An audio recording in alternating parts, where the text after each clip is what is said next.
బంగారం ధరలు నానాటికి విపరీతంగా పెరుగుతూ ఉన్నాయి. బంగారం ధరలు ఆకాశమే హద్దుగా పెరుగుతూ బంగారం ధరలకైతే రెక్కలొచ్చాయి. ఇటు రియల్ ఎస్టేట్ మార్కెట్ చూసుకున్నట్లయితే కాస్త ఒడిదుడుకులను ఎదుర్కొంటుంది అనేటువంటి ప్రచారం అయితే జరుగుతుంది. ఈ నేపథ్యంలోనే పెట్టుబడిదారులు బంగారం మీద పెట్టుబడి పెట్టాలా లేదా రియల్ ఎస్టేట్లో పెట్టుబడి పెట్టాలా, దేంట్లో పెట్టుబడి పెడితే మంచిది అనే దానిలో కొంత సందిగ్ధత అయితే ఉంది. ఈ నేపథ్యంలో ఈ అంశం మీద మనం పూర్తి స్థాయిలో విశ్లేషణ చేసుకుందాం. ప్రస్తుతం మనతో పాటున్నారు రియల్ ఎస్టేట్ రంగంలో సుదీర్ఘమైనటువంటి అనుభవం కలిగిన ప్రముఖ రియల్ ఎస్టేట్ ఎక్స్పర్ట్ కృష్ణకుమారి గారు. మేడంతో మాట్లాడదాం. మేడం నమస్తే. మేడం, బంగారం మీద పెట్టుబడి పెట్టాలా లేదంటే రియల్ ఎస్టేట్ రంగంలో పెట్టుబడి పెట్టాలా, దేంట్లో పెట్టుబడి పెడితే అధిక లాభాలు ఉంటాయి అనేది పెట్టుబడిదారులు ఇప్పుడు ఆలోచించాల్సినటువంటి పరిస్థితి అయితే ఉంది. మీ విశ్లేషణ ఏంటి మేడం దీని మీద? అసలు నా దృష్టిలో అయితే బంగారం మీద పెట్టుబడి పెట్టడం వేరు, భూమి మీద పెట్టుబడి పెట్టడం వేరు. అందరూ భూమి మీద పెట్టుబడి పెట్టలేరు, కానీ అందరూ బంగారం అయితే కొనగలరు. బంగారానికి భూమికి అలాంటి తేడా ఉంది. ఒక భూమి కొనాలి అంటే ఇన్స్టాల్మెంట్ బేసిస్లో కొనుక్కోగలిగితే కనుక భూమి కొనుక్కోవచ్చు. ఇప్పుడు ఇన్స్టాల్మెంట్ బేసిస్లో మోసాలు ఎక్కువ జరుగుతున్నాయి అని చెప్పి ఇన్స్టాల్మెంట్ బేసిస్ తీసేశారు. ఈ పరిస్థితుల్లో మినిమం ఎక్కడ కొనుక్కోవాలి అన్నా కానీ కనీసం 10 లక్షలు లేనిదే ఎంత దూరం వెళ్ళినా తొండలు గుడ్లు పెట్టే చోట అయినా సరే కొనుక్కోవాలి అంటే మినిమం 10 లక్షలు కావాలి ఎవరికైనా. ల్యాండ్ అంత దూరంలో అంటే ఇప్పుడు హైదరాబాద్లో వాళ్ళు అనుకుందాం, ఒక 100-120 కిలోమీటర్ల దూరం వెళ్తే కానీ 10 లక్షలకి ఏదైనా ఒక భూమి వచ్చే అవకాశం లేదు. మరి అంత దూరం వెళ్ళి 100 కిలోమీటర్ల దూరం వెళ్ళి మన భూమి ఎట్లా ఉందో, మంచి ఏంటో చెడు ఏంటో చూసుకోవాలంటే భయం వేస్తుంది ఎవరికైనా. అందుకని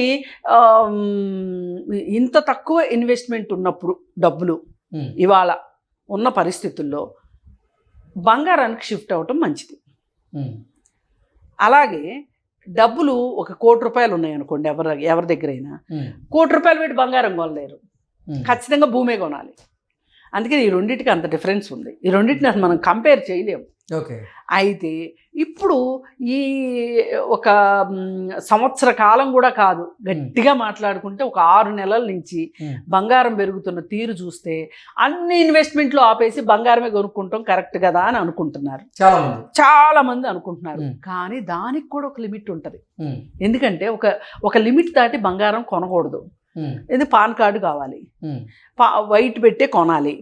అంటే బ్లాక్లో దందా జరగదని నేను చెప్పట్లే, బ్లాక్లో ఏం జరిగినా సరే మనం మోసపోయే అవకాశం ఉంటుంది. ఇప్పుడు నీకు ఖచ్చితంగా బిల్లు, దాని ప్యూరిటీ అన్నీ బిల్లు మీద రాసి ఇవ్వాలి అంటే, ఎవరి దగ్గర మనం బంగారం కొంటున్నామో వాళ్ళ దగ్గర నుంచి బిల్లు తీసుకోవాలి అంటే 2 లక్షలు దాటితే పాన్ కార్డు చూపించాలి, 2 లక్షలు దాటితే నువ్వు క్యాష్ కట్టాలి. అట్లా కాదు అని చెప్పి నువ్వు డబ్బులు ఇచ్చి బంగారం తీసుకున్నావు అనుకోండి, నీకేదో ఒక చిన్న స్లిప్ ఇస్తాడు, అది నీ తృప్తి అంతే. నేను కొనుక్కునేది మంచి బంగారం అనుకుంటావు, కానీ నీకు స్లిప్ మీద అయితేనే కరెక్ట్గా అది ఎన్ని క్యారెట్లు బంగారము ఏంటి అనేది నీ చేతికి వస్తుంది. ఈ ఇబ్బంది ఉంది. అందుకని బంగారం ఒక మోస్తరు వరకే మనం కొనగలుగుతాం. పైగా బంగారాన్ని దాచుకోవటం కూడా చాలా కష్టం. అదే భూమిని అంత మనం దాచుకోవాల్సిన అవసరం లేదు, అంటే అంత కాపాడుకోవాల్సిన అవసరం లేదు. ఇందా నేను అన్నట్టు ఎక్కడో 100 కిలోమీటర్ల అవతల 10 లక్షలు పెట్టి కొనుక్కుంటే ఆ భూమి ఎట్లుందో చూసి రావాలి అంటే వీళ్ళు సంపాదించే డబ్బులన్నీ చూసుకొచ్చుకుంటానికే సరిపోతాయి. అందుకని అట్లాంటి ఆ కేటగిరీ పీపుల్ ఇంట్లో తలా ఒకళ్ళకి, వాళ్ళందరికీ పాన్ కార్డులు ఉంటున్నాయి, తలా ఒక 2 లక్షల లోపు బంగారం కొనుక్కున్నారనుకో, 2 లక్షలు పెట్టి బంగారం కొనుక్కున్నారనుకోండి వైట్ పెట్టి, అది మళ్ళీ ఒక లాకర్ తీసుకుని లాకర్లో పెట్టుకోవడమో ఏదో ఒకటి చేసుకోవాలి. ఇప్పుడు ఈ బంగారానికి భూమికి కంపారిజన్ ఇది. పోతే అసలు విషయం మాట్లాడుకుంటే మనము ఒకప్పుడు ఏమనేవాళ్ళు అంటే బంగారం కొనటం దేశద్రోహం అనేవాళ్ళు. ఎందుకంటే మనము ఇంపోర్ట్ చేసుకోవాలి బంగారాన్ని, ఇంపోర్ట్ చేసుకుంటే ట్యాక్స్ పడుతుంది. ఆ ఇంపోర్టు అంటే మన విదేశీ మారక విలువలు తగ్గిపోతాయి దీనివల్ల. మనకి విదేశీ మారక ద్రవ్యం ఉంది అంటే మనం ఈ దేశానికి అవసరమైన నిత్యావసరం సరుకులు కానీ లేకపోతే ఆయుధాలు కానీ లేకపోతే ఇంకో ఏమైనా అసలు చాలా అవసరము అనుకునే వస్తువులు మందులు కానీ అలాగే ఇప్పుడు కొన్ని తిండి గింజలు ఇంపోర్ట్ చేసుకోవాల్సి వస్తుంది. మన దురదృష్టం మన వ్యవసాయ దేశం అయినప్పటికీ కూడా మనం కందిపప్పు లాంటివి పామాయిలు ఇట్లాంటివి మనం దిగుమతి చేసుకుంటున్నాం. అలాంటప్పుడు మళ్ళీ మనకు విదేశీ మార్గద్రవ్యం ఎక్కడి నుంచి వస్తుంది? ఒకప్పుడు అసలు నిజానికి బంగారం అనేది ఆభరణం కిందే చూసేవాళ్ళు, అది ఒక ఇన్వెస్ట్మెంట్ లాగా ఏ రోజు చూసేవాళ్ళు కాదు. ఈ రోజు అది ఇన్వెస్ట్మెంట్ లాగా మారిపోయింది. ఎందుకంటే రేట్లు ఇట్లా ఆకాశానికి పరుగులు పెడుతున్నాయి కాబట్టి. అందుకోసం ఏంటి అంటే ఇప్పుడు మనిషి లక్ష్యం ఎలా ఉంటుందంటే తక్కువ టైంలో స్మార్ట్గా ఆలోచించి తక్కువ డబ్బులు పెట్టుబడి పెట్టి ఎక్కువ ఆదాయాన్ని పొందాలి అనే కాంక్ష ఉంటుంది ఎవరికైనా సరే. తక్కువ పని చేసి స్మార్ట్గా అయినా సరే ఎక్కువ ఆదాయాన్ని పొందాలి అని ఉంటుంది. ఇప్పుడు అలాంటప్పుడు ఏం చేస్తారంటే ఎవడైనా పెరిగే చోట కొనుక్కుంటాడు కానీ భూములైనా కానీ పెరగని చోట ఎవడ వెళ్ళి కొనుక్కోడు కదా. అందువల్ల ఈ సమస్య ఏమైంది అంటే మధ్యతరగతి దిగువ మధ్యతరగతి వాళ్ళు ఇవాళ రియల్ ఎస్టేట్లో ఇన్వెస్ట్ చేసే పరిస్థితి కనిపించట్లా. ఎందుకంటే రియల్ ఎస్టేట్ ధరలు ఆకాశాన్ని అంటినాయి. అందుకని ఏం చేస్తున్నారు, వాళ్ళకున్న కొద్దిపాటి డబ్బుల్ని బంగారం కొనడానికి ఎక్కువ మక్కువ చూపిస్తున్నారు. దానివల్ల కూడా బంగారంకి డిమాండ్ బాగా పెరిగింది. ఎందుకు దేశాలే కొంటున్నాయి బంగారం, దేశాలు కొంటున్నాయి. అసలు జాతీయ బ్యాంకులు ఇప్పుడు బంగారం మీద పెట్టుబడులు పెడుతున్నాయి. ఇవన్నీ అవుతున్నాయి. కాకపోతే అన్నిటికీ ఒక బుడగొన్నట్టు బంగారానికి కూడా ఒక బుడగ ఉందనుకోండి, ఆ బబుల్ పేలింది అనుకోండి, కాకపోతే మన చేతిలో బంగారం ఉంటుంది. అది దాని విలువ తగ్గినా కానీ బంగారానికి ఎప్పటికైనా ఇత్తడే పుత్తడే కాబట్టి ఇంత పెరిగిన డబ్బులు ఉండకపోవచ్చు. కానీ కాకపోతే ఎప్పుడో ఒక్కసారి తప్పితే మన చరిత్రలోకి వెళ్తే బంగారం రేటు వెనక్కి వెళ్ళింది ఎప్పుడూ లేదు, ఎప్పుడు ముందుకే వెళ్ళింది.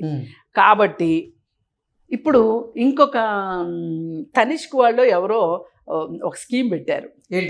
ఈ మీకు దేశభక్తి ఉంది అంటే కనుక మీరు కొత్త నగలు కొనమాకండి, కొత్త బంగారం కొనమాకండి. మీ దగ్గర ఉన్న పాత నగలు చెడగొట్టి కొత్త నగలు చేయించుకోదలుచుకుంటే కనుక మా దగ్గర ఆఫర్ ఉంది అని చెప్పి వాళ్ళు పెట్టారు. ఇప్పుడు తనిష్క్ అంటే ఎవరిది? టాటాస్ది. టాటాస్ ఎప్పుడు దేశభక్తి గురించి ఆలోచిస్తుంది. టాటాస్ వాళ్ళు ఈ స్కీమ్ పెట్టారు. ఇప్పుడు అంటే దీన్ని బట్టి మనకేమర్థం అవుతుంది, బంగారము అనేది అంత అత్యవసరమైంది కాదు. పైగా అది దేశానికి విదేశీ మార్క ద్రవ్యాన్ని మింగేసే రాకాసి అనేది మనకు అర్థం అవుతుంది.